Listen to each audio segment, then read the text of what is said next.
Bienvenidos nuevamente al panel futurístico Turismo y Eventos 2021 y 2040, hoy coordinados por Graciela Padoín. Graciela Padoín, vamos a presentar a Graciela. Bienvenida Kit, welcome Ian.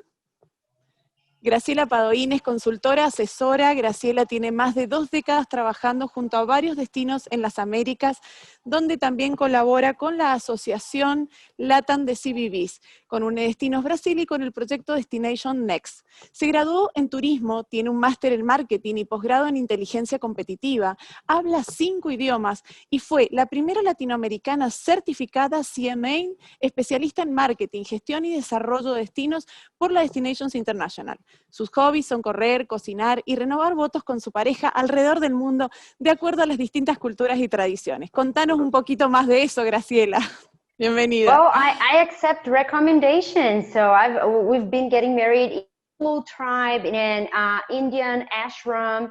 So I'm just wondering what our friends from New Zealand and Copenhagen can recommend as well. So thank you, Ian, and thank you, Kit, for being with us today. I know that it is too early for Ian and a bit late for Kit tonight in Copenhagen and in Wellington.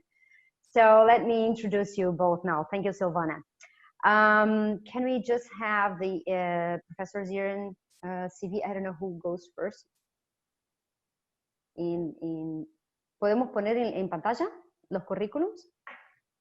Okay, so Professor Ian Newman is the professional crystal ball gazer or futurologist specializing in travel and tourism. Ian learned his trade as the scenario planner for Visit Scotland, where he established the process of futures thinking within the organization using a variety of techniques, including economic modeling, trends analysis, and scenario construction. Ian was a senior lecturer in tourism and hospitality management in Edinburgh, Napier University and University College, Birmingham. He has extensive experience with the hospitality industry, for which he was a hotel manager with Trust House Fort. Ian has a PhD in operations research from Edinburgh, Napier University, a postgraduate teaching certificate from Victoria University of Wellington, and a Bachelor of Science honors in catering systems from Sheffield Hallam University. Ian is editor of the Journal of Revenue and Pricing from Sheffield Hallam University. Editor of Journal and Revenue Pricing Management, co-editor of Journal of Tourism Futures, and editor of Channelville's Tourism Futures book series. He is the author and co-editor for 18 books, including The Future of Food Tourism 2050, Tomorrow's Tourism, The Future Past of Tourism, Tomorrow's Tourist, and Future of Events and Festivals, and a large collection of papers in leading journals. He's a popular keynote speaker at international conferences on a variety of topics, including COVID-19, the future of tourism, also trends and tourist behavior. Ian holds visiting professor posts at Ulster University and the European Tourism Futures Institute. He lives in the Kapiti Coast, beautiful, 45 minutes from Wellington, in New Zealand, and with his family, and is New Zealand's largest importer of Sunderland AFC football. Professor Ian, so you are a fanatic of England soccer. That's great. Yes. So nice to have you with us. I will introduce Kit, and then we open the panel, right? So Kit Wickentoft is since 2017 the Director of Conventions of the Copenhagen Convention Bureau. She works to attract international association conferences, meetings, and events to her beloved hometown. It is also focused on the legacy and added value of congresses and on proactively using knowledge about the future to form the present. In 2019, Kit initiated a global future study on the future of congresses that created 2040 scenarios for the industry through work with futurists and designers and industry partners. Partner to becoming convention director, Kit has been a visiting scholar at Parsons Design Lab in New York City, working with social innovation with the city of New York following her 8 years of building up Mind Lab within the Danish government administration. In the capacity of the Deputy Director at Mind Lab, Kit applied design-driven and user-focused processes to Danish policy and reform making. She also advised numerous other countries at large international organizations like the United Nations Development Programme on how to do this. Kit holds a master from the University of Copenhagen and an executive specialized master consulting and coaching for change from HEC Paris Said Business School, Oxford. Wow, this is beautiful. And Kit, I have to say that you were blessed to live in Copenhagen. I love the way wonderful Copenhagen works with these networks and also this Danish way of living that we were talking the other day, enjoying little things in life, Huga or something. So thank you for being with us today. Thank you so much. All right. So with that said, let's start with Professor Ian. Please tell us about the future of tourism. What does the future tourist look like? Well, the starting point is there's just not one future. There are several futures, and basically whatever we're doing in order to prepare for the future, it's about making the decisions that we're going to do now. Yeah. Sorry, I'm just. Are you asking me to start my presentation? Sure, please. Oh, sorry. Let's just do that.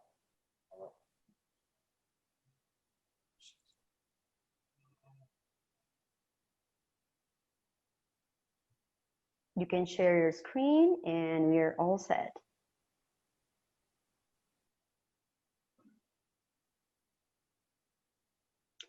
So for you that is attending the session with us today, let me tell you that once we have Professor Ian's presentation, we will open a poll with 2 quick questions, and everybody's invited to answer. And you just go to the tab where it says Votación to answer the poll. And there are 2 quick questions about these scenarios that Professor Ian will show us.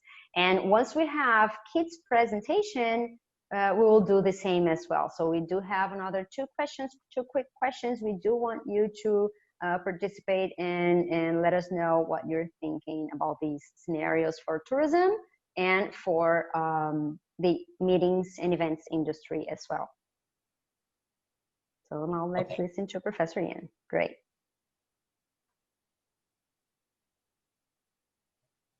Right. Good morning, Latin America. Good morning, Brazil. Good morning, Mexico. And it's Kiora here from New Zealand. So what I'm going to talk about is beyond COVID-19, because the world has had pandemics in the past, and it's a realization that COVID-19 is a disruptor on the long-term future, because one of the things about tourism is always comes back. It always bounces back from natural disasters, from global recessions, from terrorism. So COVID-19 is a disruptor, and it's a disruptor that's changing tourism, but eventually we will come out of it. So I'm asking the question, what is the long-term perspective of tourism? And I'm going to take a global perspective in the terms of that. I'm not going to say what the exact future is, because the point of the presentation is for you to think about the future and what does it mean for you. So the presentation is thought-provoking, and it's causing people to think seriously about something. Something in this presentation will resonate with you. It might be one scenario, it might be a driver of change, but it's something for you to take away and action and to take forward into your business and your organization in order to do something. So, I've got a bit of a cough. So this is a picture that I always ponder. This is always a picture I present to conferences and discuss with students. It's about our relationship in the world. Who is the tourist? What is tourism? What is the host? And here you have a cartoon capture where the tourist is saying, hey, I love this country. It's so basic, unspoiled, and everything is so cheap. So that backpacker is traveling through the world, maybe in Thailand, maybe in somewhere in South America, and say, I love this country. It's so authentic. It's so unspoiled. And then the second backpacker say, yeah, let's hope it stays poor. So, but it raises lots of issues about what is the role of tourism in your community and what form do you want it to be? Because you have to have a tourism proposition that's sustainable, both for the tourist and for the host community. Because tourism is about balancing, getting it right. If you take it too far one way, it becomes out of sync. So it's just something to ponder and listen about. So going forward into the future, my most recent book, The Future of the Past of Tourism, basically talks about why the future of tourism is actually like the past, because some things don't change. It's not about the robots going on holiday or taking a holiday on the moon or in Mars or space travel, because fundamentally in the future, the beach holiday is going to remain the top type of holiday in the world. People just want to chill out, relax, and connect with family. Today, there's a big debate about climate change and sustainability.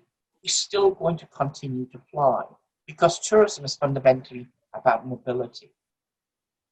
Tourism today is still about, it's the number one topic in the terms of conversation between people. So we're still going to talk about where we're going on holiday and what we're doing. Professor Ian, sorry to interrupt you. We do not have a clear screen of yours. So if you want, I can share my screen and put your presentation on it. Let me see. Sí, Gracie, porque está con problema de internet. Sí. Estamos teniendo baja, parece que la pantalla de Ian está con una señal un poco baja, perdón, internet de Ian. Sí. No tiene claridad la pantalla.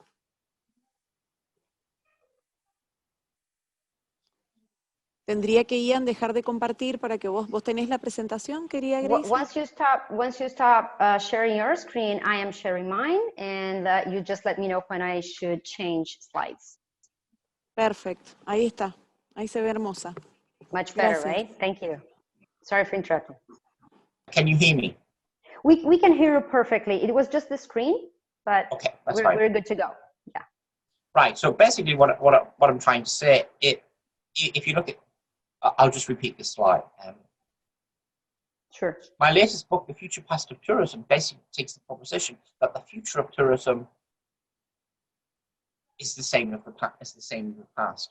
We're fundamentally not going to see a radical change. Why we went on holiday in the 1700s, in the 1800s, and the 1900s will be the same for the future. The beach holiday will still be the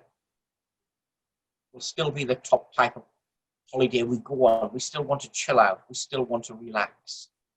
We have concerns for the environment, but we'll still continue to fly because tourism is about mobility, getting from A to B. Tourism will still be the favorite topic of conversation. We will talk about where we've been on holiday and what we've done. Traditional destinations will not fall off the radar. The future of tourism is still the Eiffel Tower. It's still Paris. It's still Rome. It's still Rio. It's still New York and Vegas. Those destinations are not going to disappear. COVID-19 has created a pandemic. But we will have forgotten this pandemic until the next one arrives. And that's just the warning. Next slide, please. So basically, the first point I want, it's about understanding what are the key drivers of change. And the key drivers of change are those structural forces that change tourism. Those structural forces may have a high impact and transformational change, like what's happening with technology and tourism today. whereas other drivers of change are slow burning, are incremental, and that's an example of demography. So it's the drivers of change which we need to understand, and how those drivers of change are then transposed into tourism and what they mean. Next slide, please. There are fundamentally 8 driving forces of change that will change tourism. Globalization, because tourism is the world's most global industry. There isn't a destination anywhere in the world that does not have a Lonely Planet guide. So it's a recognition of the power of tourism and how it is a global industry. The second driver of change is shifts in global power. This is where the tourist will be, and what tourist will be the powerhouse. So this is fundamentally about the growth of Asia and Asia's influence on the rest of us. Other drivers of change are about where affluence is, because affluence determines disposable income, because tourism is a discretionary spend. So you need to understand where the future of affluence will be, where the middle classes will be. But at the same time, tourism creates disparity in many countries. So that's the concept of inequality. So is the future of the world where the richer get richer and the poorer get poorer, and in one scenario, the middle classes are squeezed. The fourth driver of change is technological singularity. This is the processing power of a computer where it overtakes the human brain. And it's not about the world of iRobot and Westworld, but it's all about the incremental change. It's all about the parts of the robot that are happening now. Things like facial recognition systems. The fifth driver of change is demography. It's about the study of populations, the movement of populations, birth rates, death rates, how long we're living. The sixth driver of change to understand is climate change, how climate will change products and climate will change destination. The seventh driver of change is transport and mobility. And the eighth one is about human behavior. How we'll react, we work together about competition, popularism, and all of that. So these are the drivers of change that will shape tourism at a global perspective. So if we put them all together, we get scenarios. We're asked, what could the future look like? It's that what if question. What if the world looked like this? Next slide, please. So basically, to do this, I've constructed 4 scenarios. And what I've said is, I'm asking the question, what is the role of tourism in a society that's changing? What is the value proposition of tourism in the future? And some of the questions around that is, will it be market-led? Where will resources be? Will we compete or cooperate? What is the natural order of things? How do we as humankind interact with nature? And how do we overcome many of the problems we faced? And I'm looking at 2 propositions, basically from that. One's a Hectelian advancement, which is about how we adapt in society, or a Curilian continuation, which is about paradigm shifts. Next slide, please. So basically, I'm saying, next slide, please. What is the future of resources and how does society change? They're the foundations of the house, or the scenarios that I've got that will build these future scenarios. And basically, I'm looking at, is the future of resources about scarcity? Is the future of resources the market decides?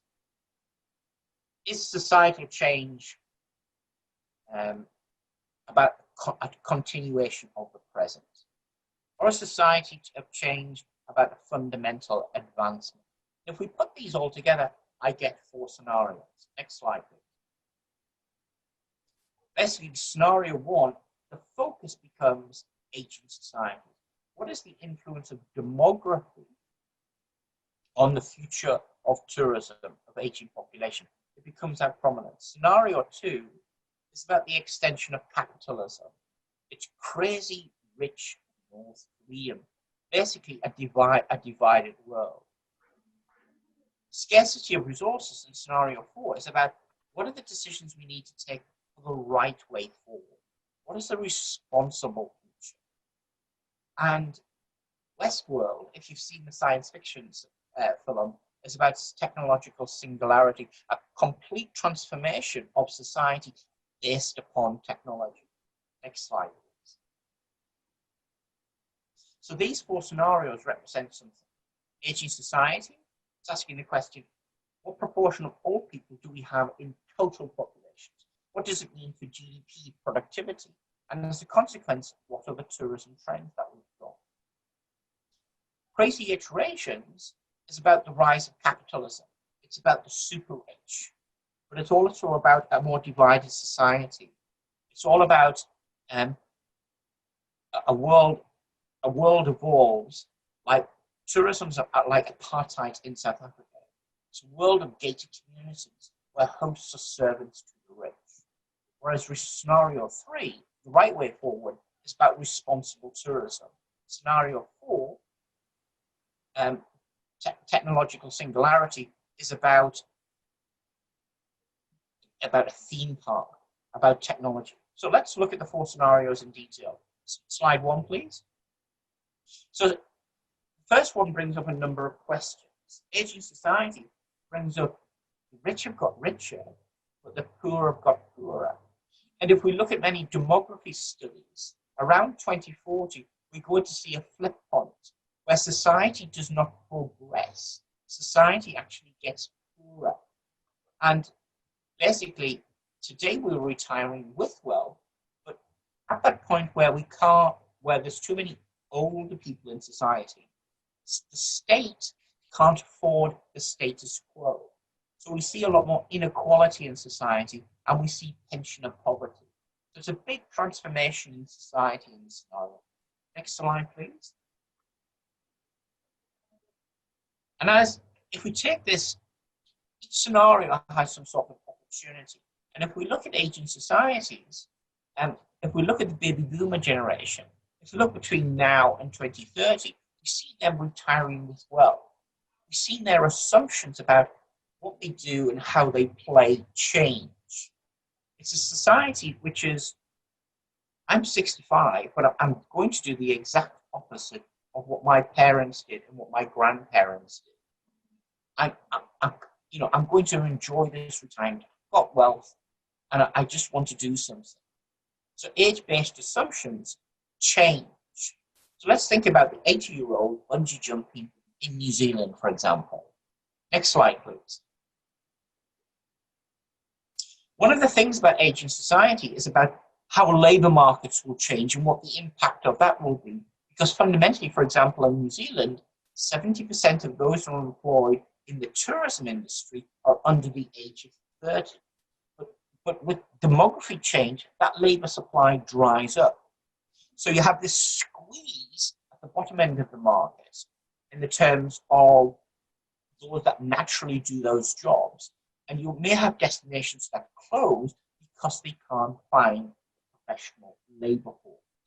So a question asks, what is the labor substitute? Is it machine or is it older generation? Next slide, please.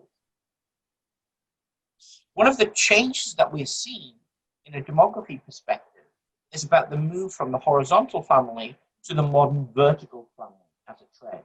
So it's about more grandparents and great-grandparents, but less children and grandchildren. And what does this mean? On one hand, the opportunity for what we call grand travelers, that's the grandparents traveling with grandchildren. But as grandparents become older, they actually spend more time with grandchildren. And there's a degree of caregiving with them because they're living longer, they're networked out, and the older person with grandchildren is more important market. Next slide, please. One of the consequences of aging populations is about how do we use our leisure time. Within aging populations, they tend to become what we call serious leisure users. They're taking their hobby into tourism and into traveler. And 2 markets come out with this. One is the photographer. the photographer taking a holiday. So this becomes a more serious leisure user, a more serious tourist. It's taking your hobby and putting it into tourism. And the other market that's key to more prominent in society is the serious foodie. Those that watch MasterChef and like to be the chef at home. So the serious leisure user becomes a key segment in this aging society. Next slide, please. So the next slide is about Crazy Rich Asians. And we're all going through COVID-19 at the moment, but there's a realization basically, once it's finished, I've had enough of this lockdown. I just want to escape. I just want to let my hair down. It's about escapism, enjoyment, and altruism. And this resonates with this book, The Subtle Art of Not Giving Up. Something. Basically, there's a large percentage of the population, and 56% of Americans are classified as. 56% of Americans do not care about the environment, do not care about climate change. So they just want to get on with life and enjoy themselves. They don't want us as a society telling them what to do. It's about me and just doing things. Next slide, please. Crazy Rich Asians is basically, it's about the virtues of capitalism. If you read the work of Professor Jim Butcher at Canterbury University in the United Kingdom, he talks about the moralization of tourism.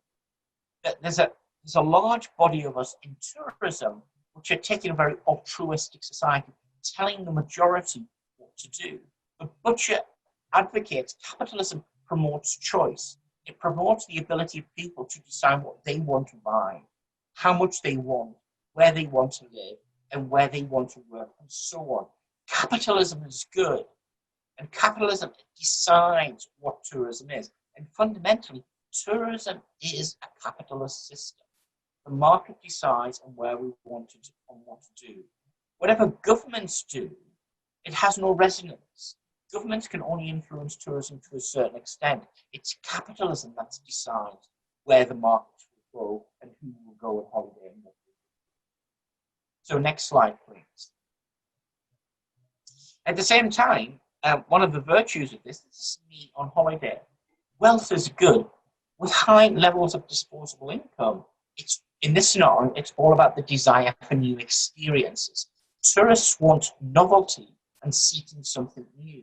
There's no such thing as the food tourist. There's no such thing as the eco-tourist. Basically, the majority of the tourists just want to sample food, sample eco-adventure. They want to do little things. So this is me on holiday, going tramping or hiking in New Zealand. It's me at a cooking class in Thailand. It's me doing a tandem tie dive in New Zealand. We don't want to take that specialist holiday, but we'll sample it. So it's for destinations offering variety, but offering variety in a novel way and doing something new about excitement. Next slide, please. So the third scenario is the right way. This is about responsible tourism. This is about doing something, and this is about destination leadership. We're coming out of COVID-19 and we're asking the question, what should the future be? So this is about keeping calm and taking responsibility. Next slide, please. The scenario attributes the work of Dr. Freya Higgins-Dispo of the University of South Australia, who basically states to socialize tourism is to make tourism responsive and answerable to society in which it occurs. It involves putting tourism in its proper place at the heart of the host community. So Dr. Freya talks about tourism, about balance, about community, and about the tourist. And what is that right balance? It's about an equal partnership between things. So it's a sustainable approach to the future, but it's a balanced future. Next slide, please. Here it's about community-based projects, because the one thing that tourism's got from a stakeholder perspective, tourism binds communities together. Tourism's everybody's business. Tourism's about businesses, tourists, agencies, and political leaders. Here, it's where communities can advocate local activism, authenticity, altruism, where we can use tourism for the betterment of society in terms of going forward. Next slide, please. Because sustainability is still at the heart. If we look at some work that's come out of the Foresight Fund, global consumer think tank, they're asking the question, for example, in COVID-19, does sustainability still matter? Is climate change still important? And it is yes. Today's consumer, the pandemic is their number one item of concern. Then the global economy. But sustainability and climate change is still number three. So it's very much on the consumer's threshold. It's still part of the mindset. And as a consequence, next slide, please. There's a change in society because coming out of COVID-19, one of the things that we are going to see that will be strong is climate positive living. Those that are going to live a green way, those that are going to live a sustainable way. And that's very important. It's about climate positive living. We're changing our behaviors in a large proportion of the population globally. Next slide, please. But at the same time, we're also saying, if you're going to be green and clean, if you're going to be about sustainability, it's got to be something that's deep and rooted. And here's a trend, what I call show your receipts. Here it's about, if you're going to be green, you've got to have the actions and the change. You've got to have the evidence to prove that you're not shallow, but you're taking sustainability very deep. Next slide, please. And the final scenario is Westworld. Westworld's based on that concept of singularity. At what point in the future does the computer or the processing power of the computer overtake the human brain? So it raises lots of questions and things that are happening now, of signals of change. So imagine a world without pilots. Well, it's happening now. We live in a world of drones. We live in a world of pilotless aircraft. So who needs pilots going forward? So it drives us to this concept of higher degrees of automation going forward. Next slide. So I think you'll need to play the video, please. I guess okay. That's it. Okay. So basically, in today's society, we don't need pop stars.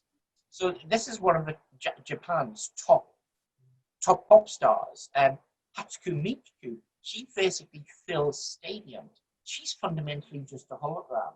So I raised the question, what is our future relationship with robots?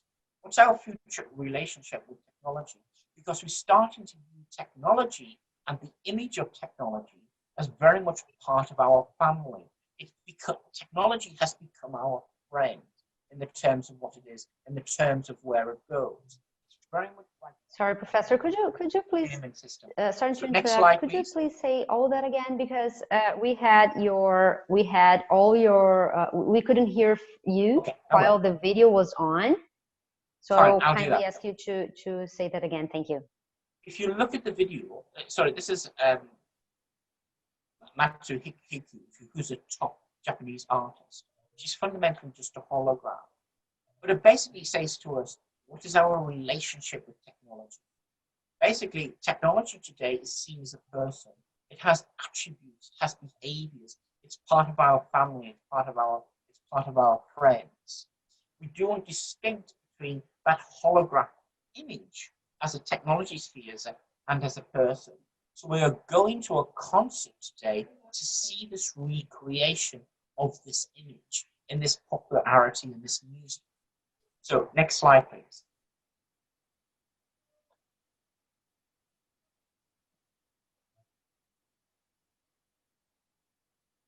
You need to go to the button at the bottom. Yeah. Okay, so basically all of this change in the world asks us, what are the 10 skills that we need to thrive in the fourth industrial revolution. Because technology and singularity will change the world. Labor forces will change, but the consumer psyche has changed. Their relationship with that technology, with that mobile phone. Next slide, please. So this picture sums up our relationship with technology, because we're in a situation today where we take that mobile phone with us everywhere. There's a trend called smart boredom, in which when we are bored or we have a moment of relaxation, first thing we do is actually take out our mobile phone, check our social status on Facebook, or take a photograph and share it with social media, or we've become psychologically aware of our behaviors change. Where we have a moment of downtime, the phone becomes the central feature of life. And here's a photograph of taken at the Great Masters in Amsterdam, where the students, the consumers, are not engaged with the picture, but they're more engaged with their phone in return to forward. And it's a reflection of how society's changed, how technology is changing that society and what it's doing. Next slide, please. So basically, I've got 4 scenarios. I've raised lots of thoughts on what the future could be. What it means for you is an understanding that demography is a slow-burning driver of change that will change tourism forever. Crazy Rich is about opportunity. Basically, tourism is a capitalist system. Businesses have to thrive. It's about disposable income. The right way forward is basically saying to you, take responsibility for your future and what the future is that you want. At what point in the future will technological singularity arrive? What parts are already? Many of them are. Next slide, please. So basically what I'm trying to say is there is no one future. It's 4 scenarios, but many different parts of those futures will come true. You have to decide what your future is. So never think of the future as a single concept. Be prepared for 4 different futures and be resilient and adaptive. Thank you. Next slide. So if you want to get in contact with me, there are the details. Thank you very much. Wow, thank you. Thank you so much. We are delighted to hear from you, Professor Ear. This is so interesting, so provoking, and it's interesting because you talk about many futures that are possible, or everything is possible, and you also talk about drivers that forces the impact drive forces that impact the way we live, and it's so actual, it's so up to date, and it has a direct connection to what Kit is going to talk about in her scenarios, because we were just talking about tourism per se, and Kit is going to open our minds to the meetings and business events sector as well, to the conventions and congresses. So before we go and leave the stage and the microphone with Kit, I would like our audience to answer the questions. So if you're listening to this panel, so interesting stuff that we've seen, please go to the tab where you can vote, and skip the first 2 questions because they're for Kate's presentation, and the last 2 of them I will read while you have a couple of minutes to answer, right? So both questions are regards to the Professor Ian's presentation. So question number 1 is, which scenario is the greatest risk for the future? So the options are A, B, C, and D. Aging society, scenario 1, contagion, where the demography impacts a lot. We were talking about the silver gray. We already have the answers in here. So 57% of our audience says that they believe the greater risk is representing in the aging societies. And 29% says it's option C, the right way forward, the scenario number 3, the responsible futures.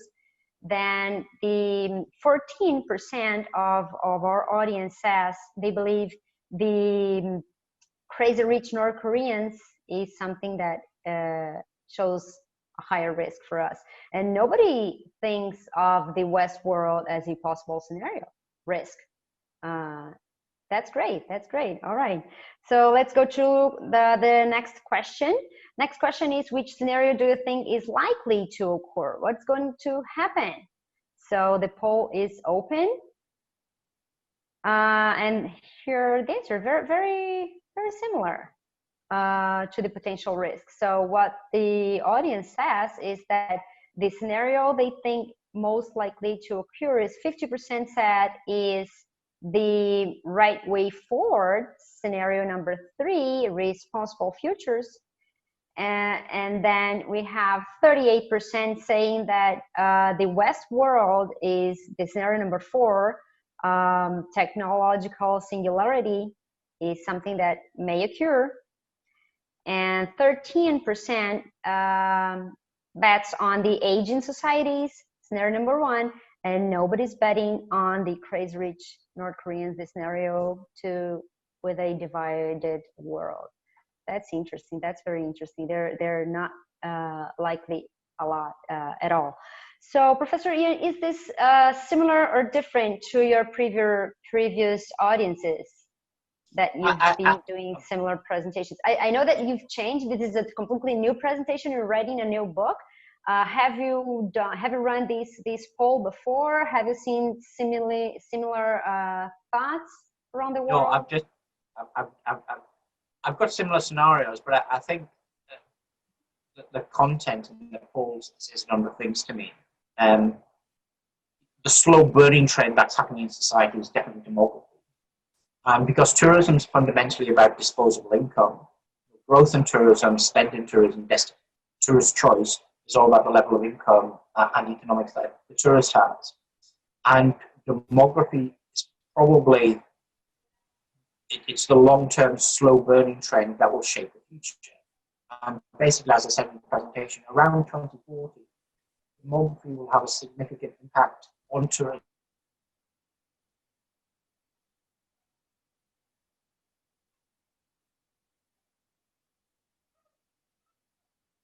I guess we just lost Professor Ian. Okay.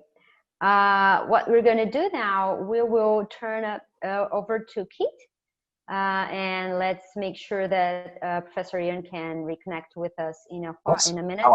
Okay, we have you back. We have you back.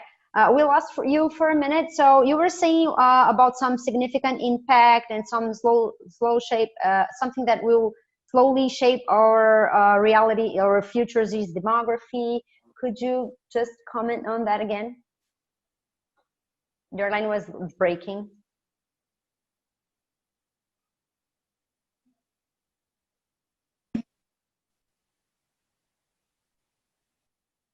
Okay, now we hear you. Okay, basically, I'll just sum it very quickly. To me, demography is a bigger threat to tourism long term than climate change, because it's about the structure of society. Climate change is having an impact now and today, but to a certain extent, we can adapt and change to climate. We can adapt to climate. We can adapt to climate change. Because demography is more long term, it's something we don't see. It's going to have a fundamental shift around 2030, 2040 in the terms of spend, wealth per capita, family structures. So it's very something that's slow burning. So it's a more of a long term risk. The second opinion poll basically says there's a great awareness about sustainability and about community. So we've got an opportunity at the moment to decide our destination future. So hence, the focus is on that relationship between tourist and host and the environment and trying to create the right balance. So COVID-19 has actually created an opportunity for us to restructure and rethink and say what we want to how we want to take tourism forward. Because we're in a world at the moment which is dystopian. and we want to move to this utopian world, and tourism can represent that. So it's trying to create this utopian, sustainable future for tourism, and that's what that scenario was all about. And that's where governments can action, because that's where value systems lie. Yeah, and we do have to take action over it. That's what I say. We do have a big opportunity here. That's what we've been listening from different perspectives, different speakers in these panels today. So these days. So thank you very much. Now we're gonna head it over to Kit, and let's see what Kit has to show us. What's going to be waiting for us in the congresses and meetings and convention sector, Kit?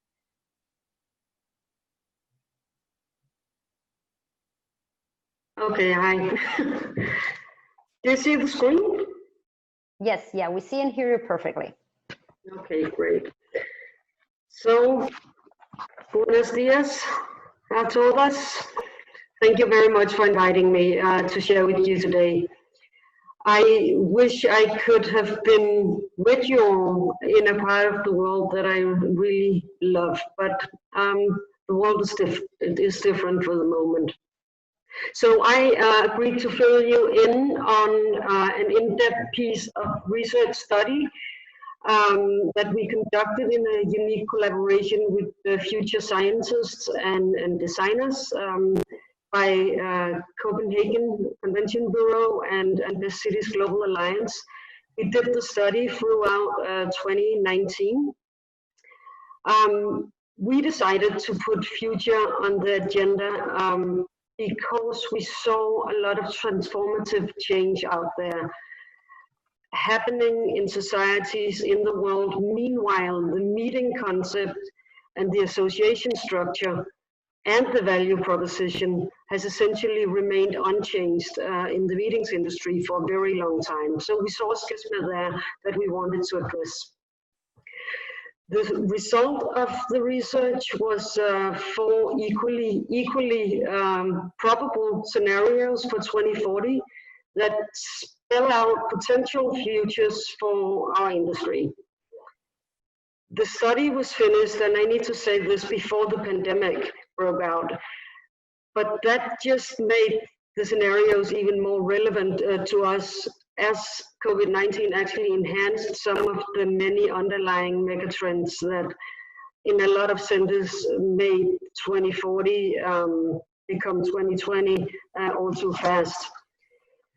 You may ask, why would we choose to look at 2040 in the first place? Well, the question was really, what is the strategic time horizon for association meetings industry? The planning horizon alone, and a lot of you will know this, is that association meetings have a long lead time, and bidding for upcoming meetings starts years ahead. And if you add to that you should think in investment in venue capacity, accommodation, etc., then the strategic decisions will often concern impact of a situation decades ahead. So 2040 may seem distant, but it's already nearing when it comes to planning horizon. For a very long time, the association meeting industry has seen steady, rapid growth driven by underlying megatrends of economic growth, of transformation, and the move towards knowledge economy. The number of this type of meetings have actually been doubling every 10 years since the 60s. So it's been a growing industry. The corona situation aside, it was already before the pandemic less certain whether in the decades ahead this would continue. It's an industry with a fundamental concept of, in the words of an industry expert that we interviewed for the research, has remained essentially the same for the past 100 years. These are the scenarios. Accelerated adaptation, catalyst for change, go regional and into the wild. I am going to come back to them and explain their concept, but I will start by explaining how they came to be, because the journey itself actually provided us with all the learnings and the insights through the process.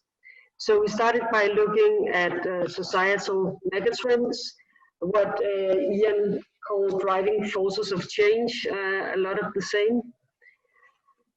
The rising south, global population will, in certain prospects, increase by 20%, adding more than 1.5 billion people to the world.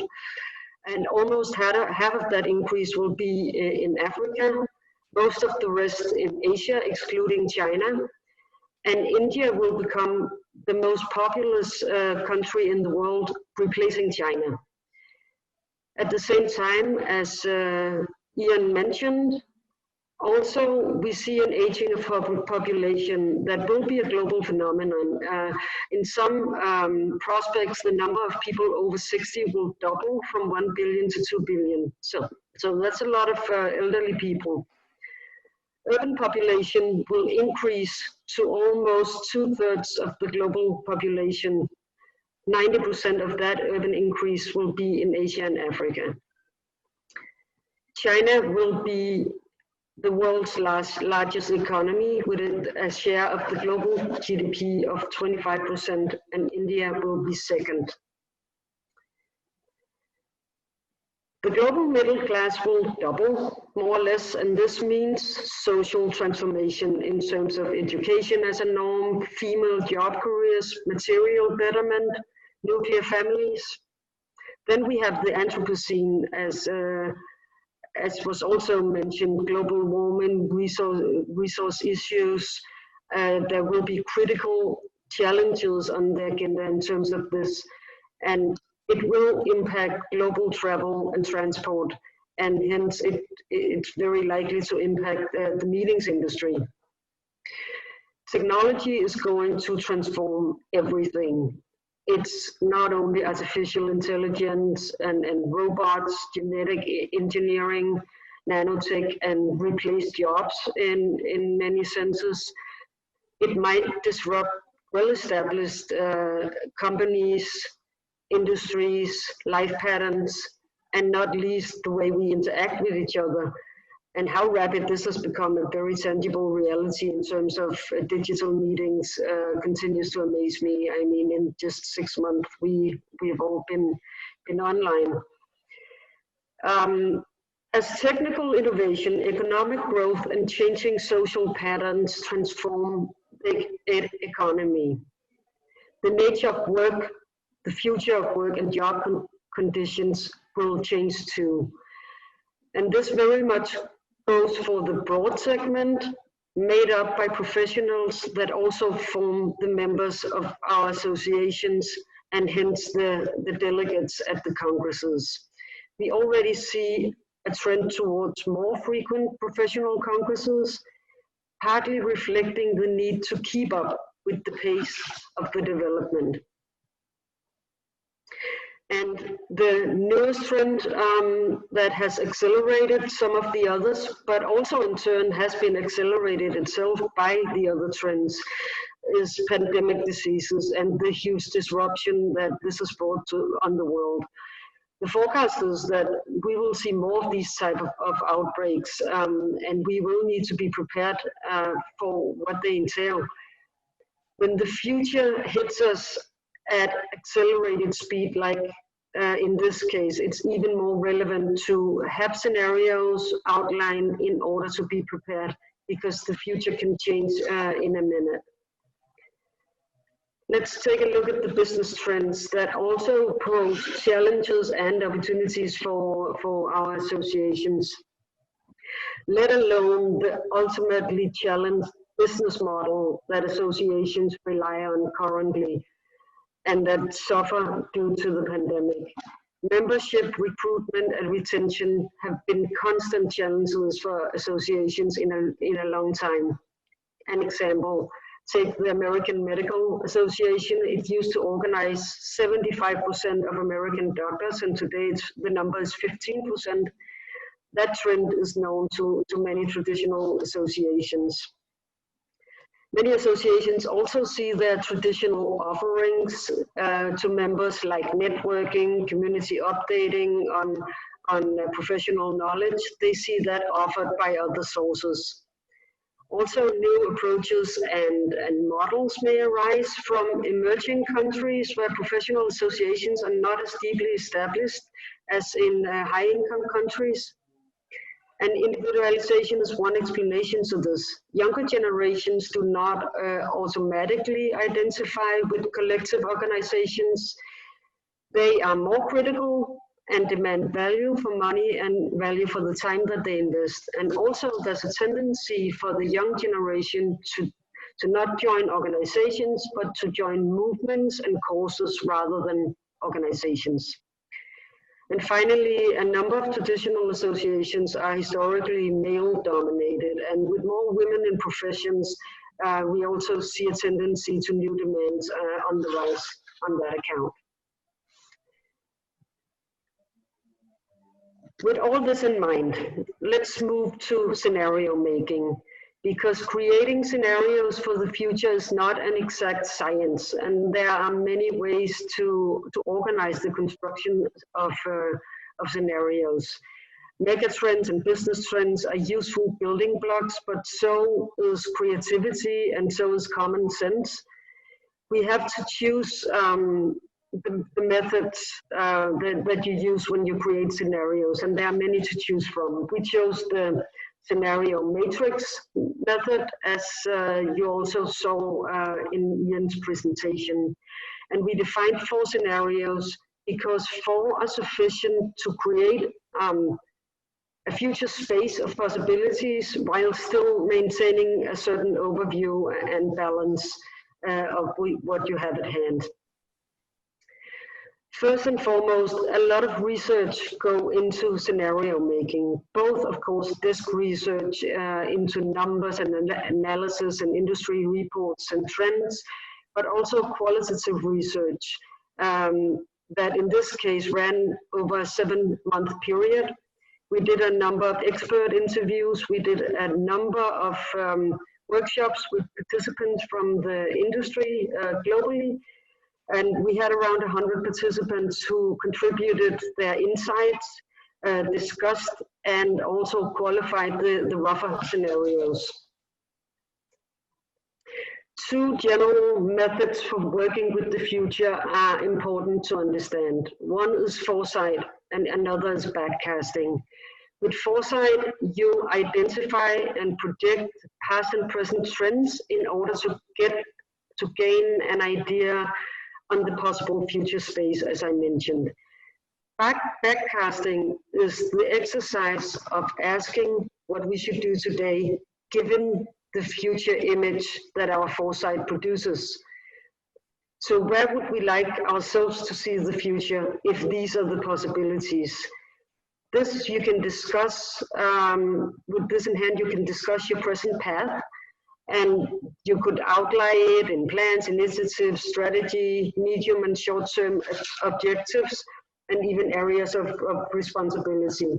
In Copenhagen, we are currently and actively using the scenarios to strategize, both longer term and when we look at recovery plans related to the catastrophe that is hitting us right now.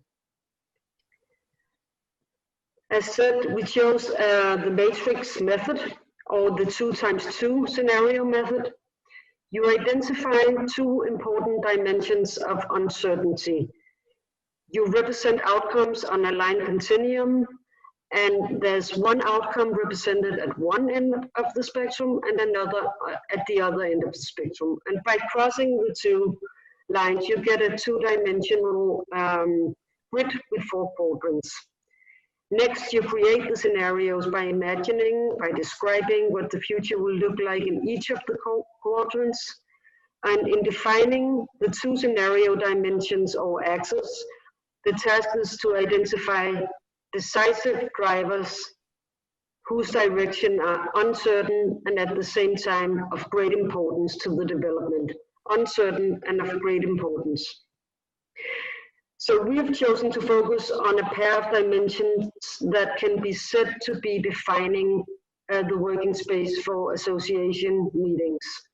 One takes the participants' perspective and one focuses on global conditions.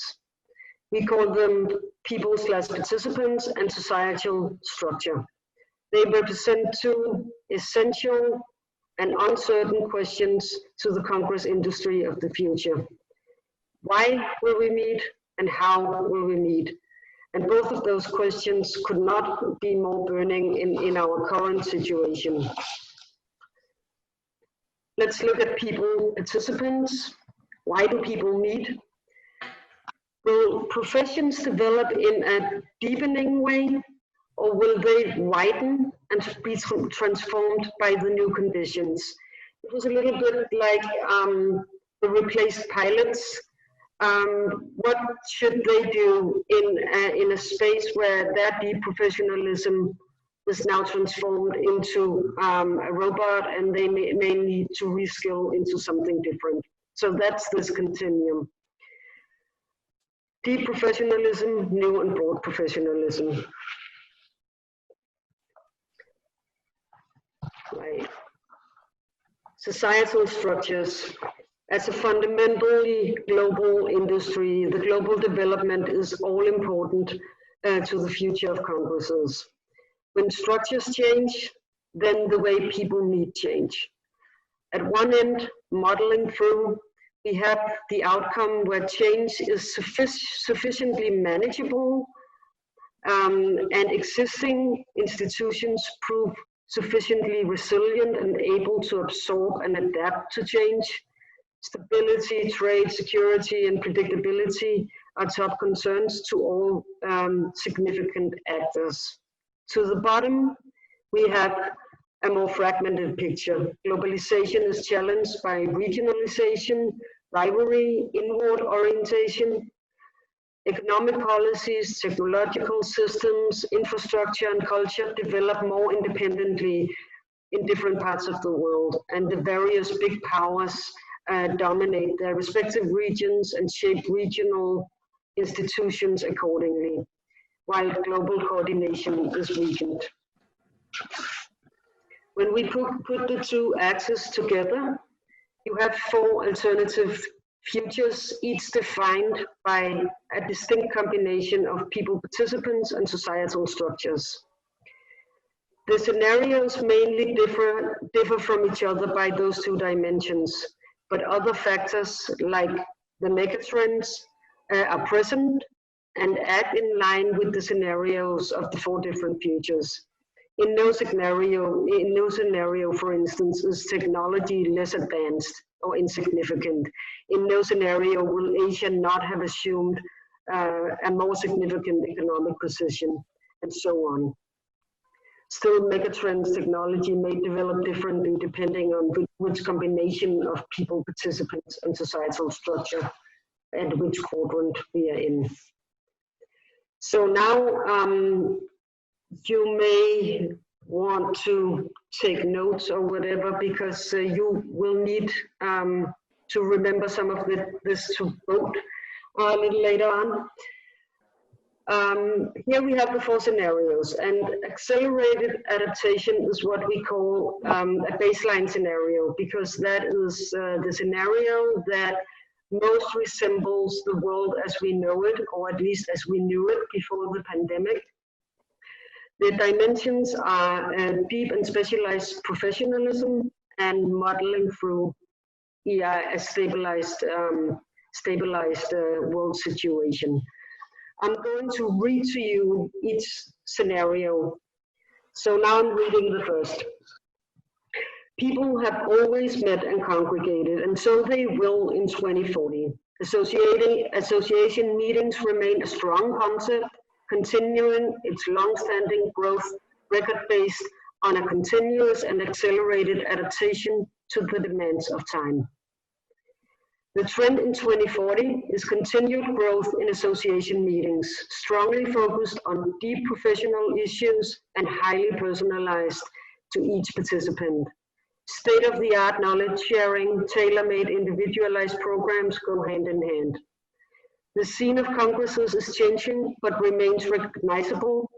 Sometimes participants are bored, sometimes they're pleasantly surprised, but they keep attending because they're gaining valuable personal return on investment, much as participants did 100 years ago. Now we move to catalysts for change, and the dimensions are broad professionalism, but still in a stabilized world. By 2040, we see unfolding a fundamental shift in social and economic structures as technology takes over many activities previously undertaken by highly skilled specialists. Professionals need to make their skills human-centered. Associations and congresses play a proactive and catalyzing role in forming and facilitating this new labor market of the future. They influence the social and political agenda. To members, they are guides to the dramatically changing professional working life.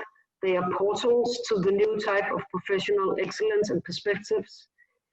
Meetings in time and space remains the most effective way to have intense and meaningful interactions, something that is increasingly important for both individuals and professions in times of change. Now we are moving down. We're going regional. Dimensions are deep professionalism in a fragmented world. The world is out of sync. Different regions are moving forward at their own speed and terms. Given the fragmentation of the world, there are fewer global meetings and more regional and local meetings, accelerating an existing trend. People attend association meetings to be updated about their professional field and industry as defined in their region. The association meetings industry becomes fragmented, and there are different developments in different regions. Many destinations will make a point of being regional and locally distant, differentiating on culture, language, history, and natural surroundings. The final scenario is broad professionalism in a fragmented world. Welcome to the wild world of 2040. Global rivalry, political fragmentation, economic and professional transformations, innovation, experimentation, disruption, freelancers and self-employed micro-entrepreneurs. In this ultra-dynamic and unpredictable environment, you have to invent and reinvent, or you risk becoming redundant. That goes for associations as well as for meetings and congresses. Elements are virtual reality, augmented reality, gaming, performance, art, often a mix of everything, where time and space become very difficult to define. Nothing changes, everything is new. So those were the scenarios. And since they were launched, we have been holding webinars, workshops, and given a lot of presentations on them. But the scenarios were actually developed to be presented in December 2019 at the Best Cities Global Forum in Copenhagen with attendance of associations. And the scenarios were then built up as physical spaces to explore and reflect in while listening to audio narratives from the future. On the picture, you see the build-up of the scenario Catalyst for Change, where we had a human on stage to illustrate the need for human skills in the scenario. And as you can see, the installation is round, like the symbol on the scenario and the color of the scenario, top right corner. And at the same time, we had the other scenarios built up as well. Into the Wild was an exhibition of random elements that you could walk around in randomly and go regional, displayed regional features and reserve regional food. So creating the audio and adding the touchables and the eatables elements made the scenarios quite a holistic experience for the participants. And making scenarios come to life, which is a very good idea because you feel you live in them, takes creative mind. And that was why we, in the first place, allied with designers who were part of the process all the way through. adding creative ways also to our data collection during the research. The physical build-up obviously was a one-off, but we have written a white paper about the scenarios where you can dive deeper, and we have, together with the designers, created like an online tool that can be used by everyone who wishes to work in these scenarios with their organizations, employees, clients, and all that can be found on CopenhagenCVB.com. And also the audio narratives from the future are still available to listen to on the website, if you wish so. Finally, here we are again at the Global Forum, voting with our feet in the scenario grid on the floor, on the most plausible scenario and on the most desirable scenario, which is what we will get used to do virtually in a minute. I hope that was a useful fly through, and we have questions after, I think. Right? Absolutely useful and so thought forward. It's amazing. It's fantastic. All the job that both of you, Ian and Kit, had, and with your teams, of course. Let's open up your questions then, Kit. So for those who are listening to us in this webinar with this panel, please go to the tab for voting. The two questions that we have for Kit's presentations are: which scenario do you most believe will happen? And then which scenario do you most hope will happen? And of course, the 4 options that you have on your screen are accelerated adaptation, deprofessionalism, everything that Kit just told us. Option B, catalyst for change, you know, where the associations are do this work of being the catalyst for change and influencing social and political agendas. Also, they go regional. Well, we've seen this fragmentation here and there, and so into the wild, where we need to reinvent everything and everything's new. So the answers that we have are for on most believe will happen, with 42% of our votes, the catalyst for change. 3% of our attendees think it's the accelerated adaptation. Then 17% with the go regional scenario, and 8% into the wild. This is what they believe will happen. And now let's go to which scenario they hope will happen. Let's open the poll.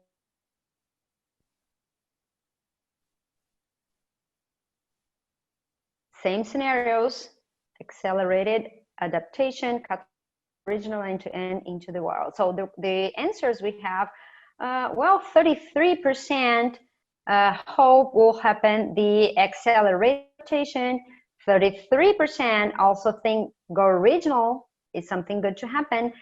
25% of our participants think hope for the catalyst for change scenario, and again 8% hope for the into the wild scenario. So Kit, you've been doing that poll and that questions and that presentation around the world now since 2019. Tell us about what you see from Latin American answers and what you've heard around the world. Is it different? Is it? Well, it's always a little bit different from each other, but and also now I see a change after the pandemic that it's more fragmented. Funnily enough, how people vote, like it was also here, because before the pandemic, I saw mainly that people wished for catalysts for change.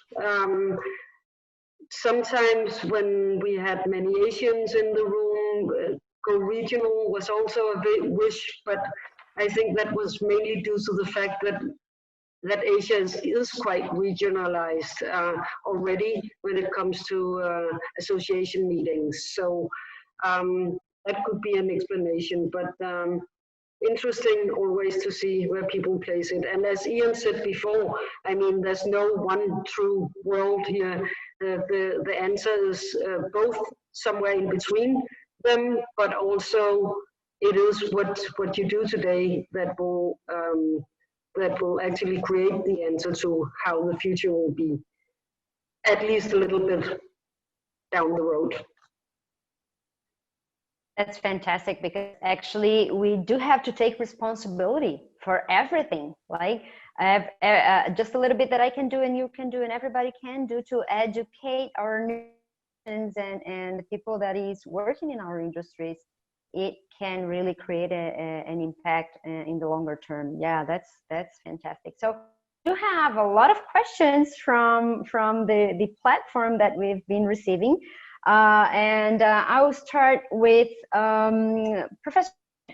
So since your last book, what has changed since your last book to these pandemic times? We have seen and heard and hearing about this acceleration of trends here and there, but what has changed into the tourism perspective during these past months? So I published my 2050 Tomorrow's Tourism book in 2012, and I think the number of things that have changed have been, there's two things that come to mind. Climate change and sustainability is right at the forefront of consciousness now. We've seen a fundamental shift in society looking for an alternative to capitalism and neoliberalism. So there's been a very much shift in the terms of consciousness of society and awareness of change, because climate change has been very prominent and it's had such a huge impact that's disrupting people's lives today. You know, we are fundamentally moved on from climate change deniers, apart from President Trump, to a society that wants to do something. So that's been right at the heart of many governments across the world, including the tourism industry. And as a consequence of that, the realization of what tourism is in the community has come right to the forefront. It's no longer about business and fundamental profit. It's about that relationship. So community tourism has seen change.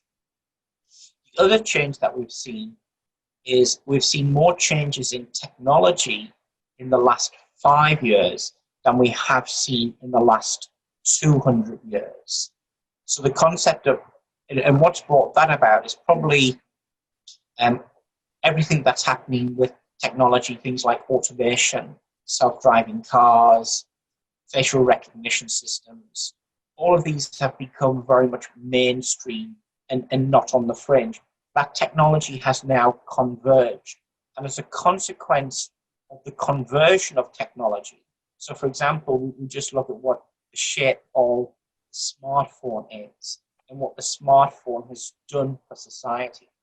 The smartphone has meant we no longer use a file of facts, we no longer use calculator, we no longer use a separate GPS system in our car.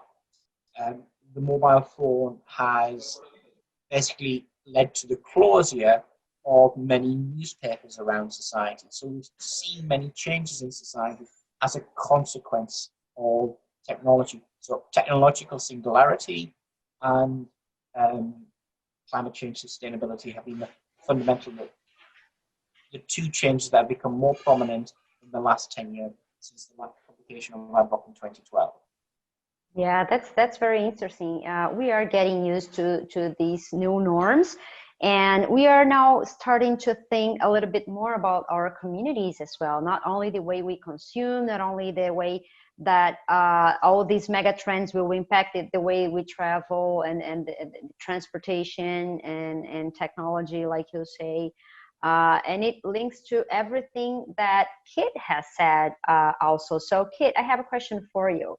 How do you see destinations, CVB'S, organizations, and also our events, our business meetings, how do they impact on the societal mega trends like future knowledge economy or technology transforming everything? How should we be prepared to best address and make the most of it as an opportunity to evolve as destinations and as CVB'S?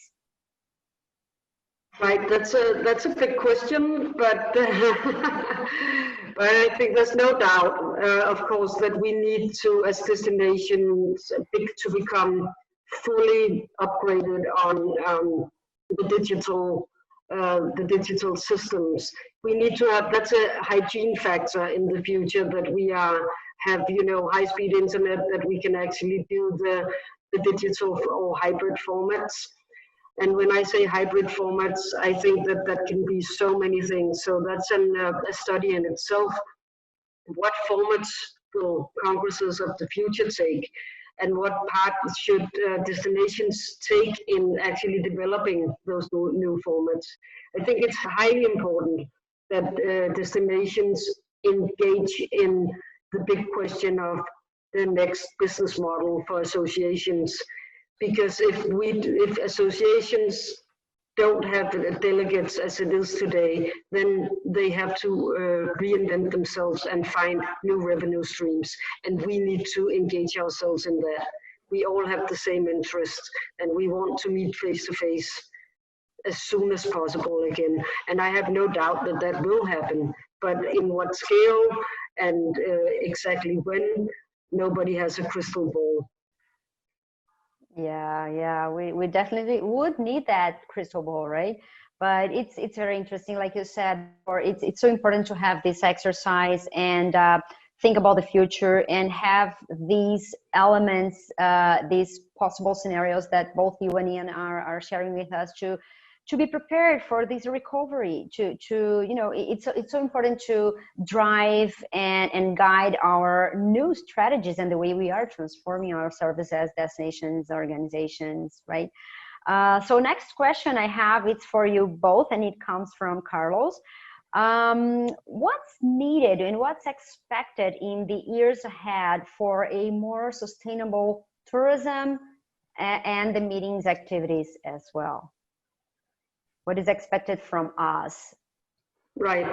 I can start. I mean, obviously, it's expected that we, and now to me, sustainability is more than being green. It's also social and economic sustainability.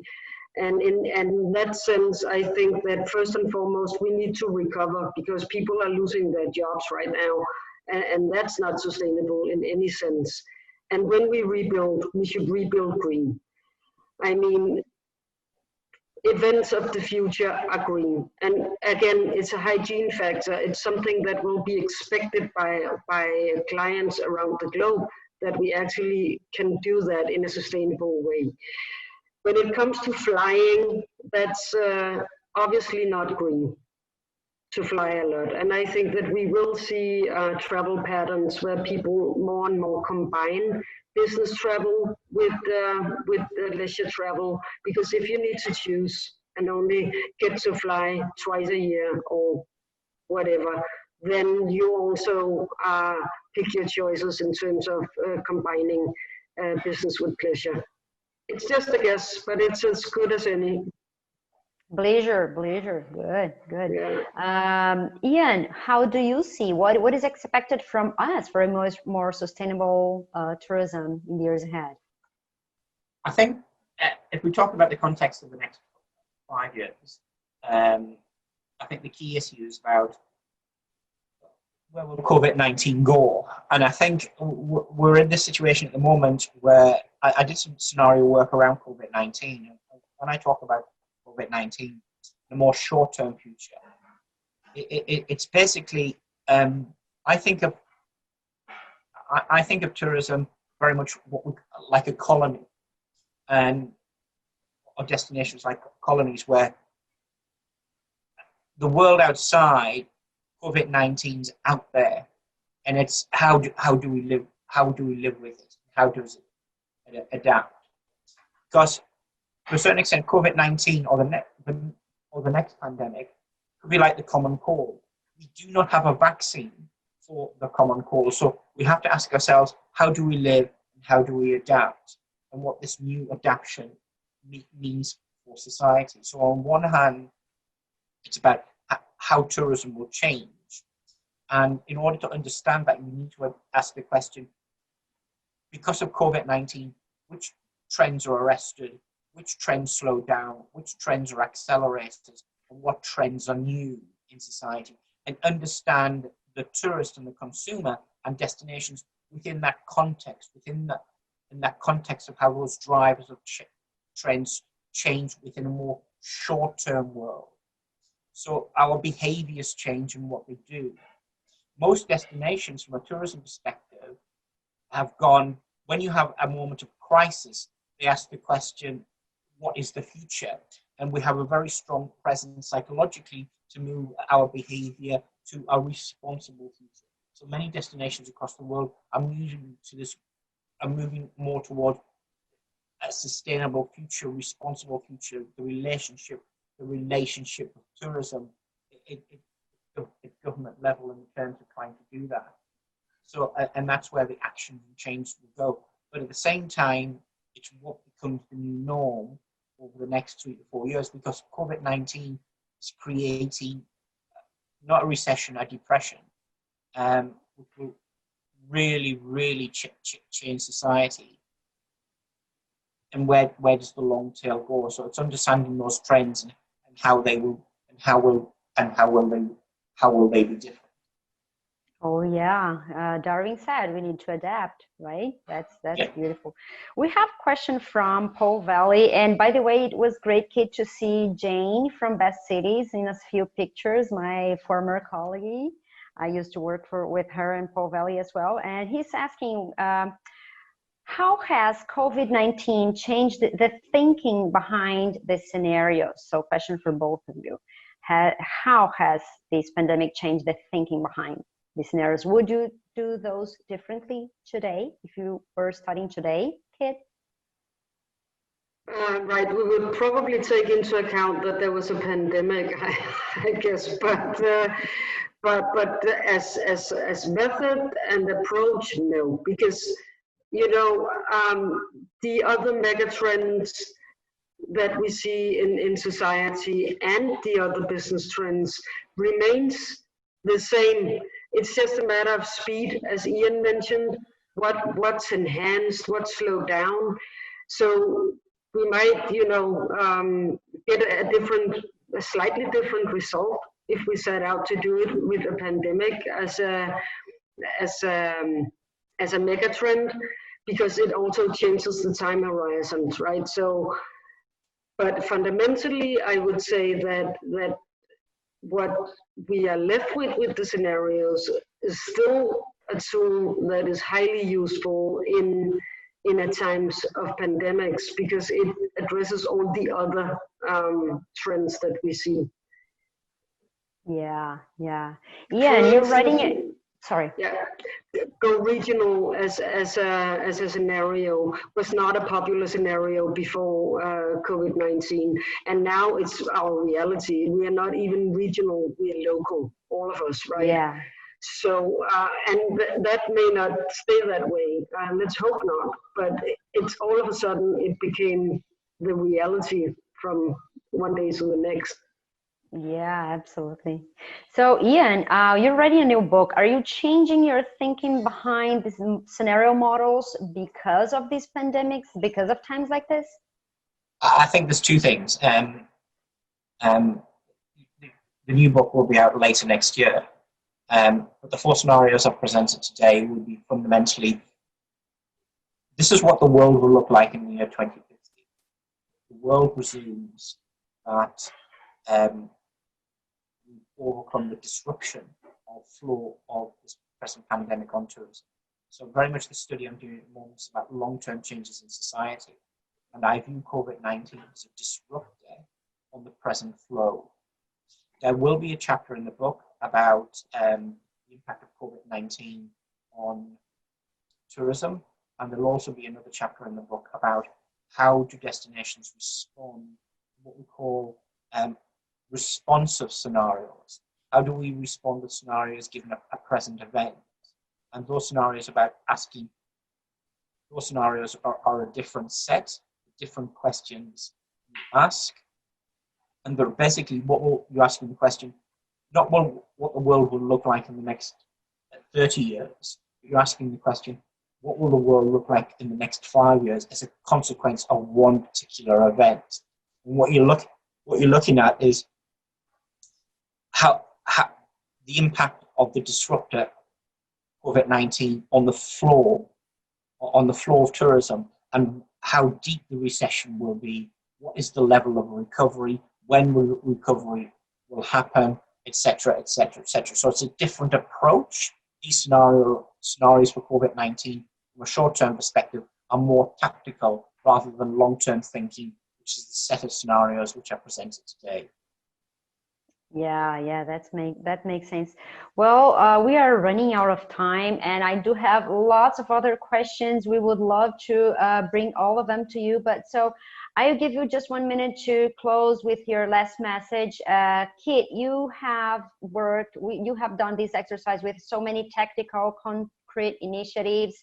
Tell us what should be the priorities for LATAM so we can create value for the communities and destinations that we work for. And from Ian, I would like you to talk about those quality issues and gaps for the visitor attractions that we in Latin America should pay attention to, so that we do have to transform ourselves as organizations and create more value for our communities that we represent.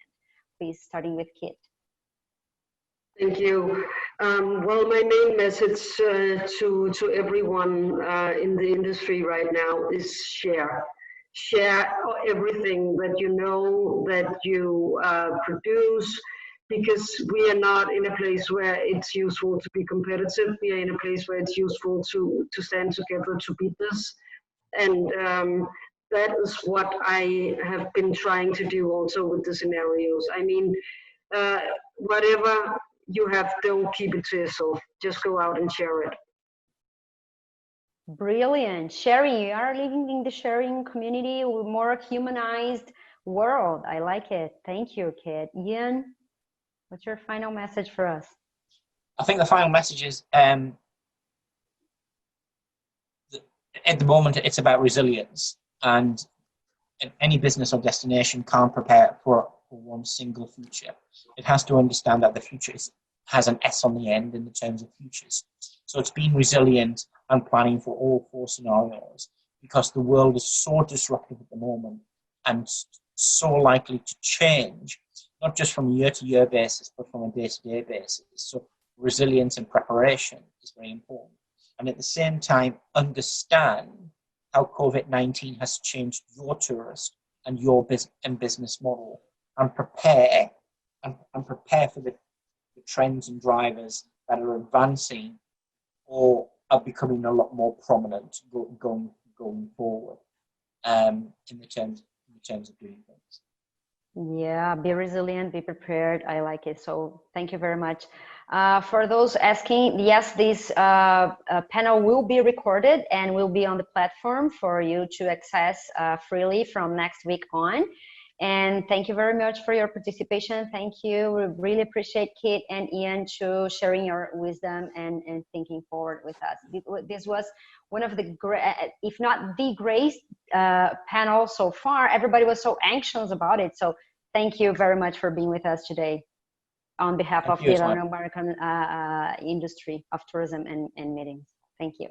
My pleasure. Thank you. Appreciate it. Bye-bye. Bye-bye. Muchas gracias. Desde la Asociación de Conventions and Visitor Bureaus agradecemos. Thank you, Ian. Perfect, your presentation is wonderful. Fantastic.